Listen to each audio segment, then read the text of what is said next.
I've got an active rainstorm right now. It's really coming down something heavy, and the Slayer exciter is working at full blast here with all the rain falling on it.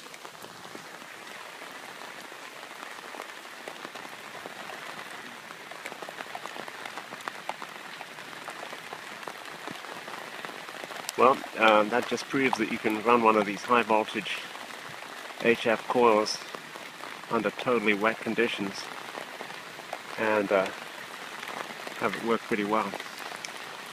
Well, there you go, folks.